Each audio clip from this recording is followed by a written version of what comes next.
Trieste si conferma ancora una volta capitale del mare con la 14ª edizione di Mare Nord-Est, la rassegna che porta in piazza Unità d'Italia scienza, cultura, sport e grandi racconti di esplorazione. Un evento internazionale che cresce ogni anno e che anche in questa edizione 2025 promette ospiti d'eccezione e momenti unici. Una 14ª edizione che potrei dire sicuramente estremamente importante e che conferma la vocazione internazionale dell'evento. Tra le presenze più attese quella di Lisa Blair, la giovane velista australiana, prima donna ad aver circumnavigato l'Antartide in solitaria.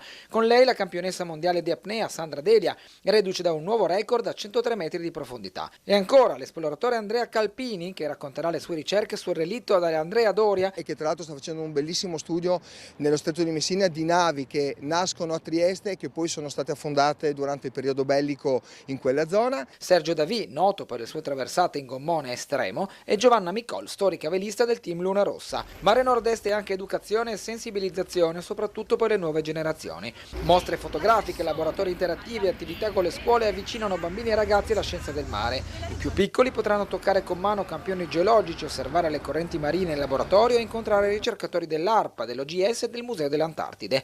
Un modo concreto per trasmettere il rispetto dell'ambiente e la bellezza della scoperta scientifica. Eravamo con dei bambini della scuola materna il Sole, dove appunto mostriamo loro come si differenzia quello che i subacquei tirano via dal mare, e quindi è una specie di approccio molto soft, però dà i suoi risultati. Non mancheranno momenti di spettacolo come la performance del gruppo Gea Danza ispirata proprio dall'universo marino e novità come l'Ocean Film Festival, una rassegna di cortometraggi dedicati al mare e all'ambiente pensata per coinvolgere le scuole secondarie. Assisteranno alla proiezione di vari short, così vengono chiamati, di vari short legati al mare. Questa è una cosa che è venuta fuori così quasi per scherzo, però insomma, spero dia i risultati previsti, che ne sono quasi sicuro. Particolarmente significativa è la collaborazione con l'Accademia Internazionale di Scienza Tecnica della Subacquea, che proprio a Trieste premierà i più importanti esperti del settore. Verranno quindi premiati i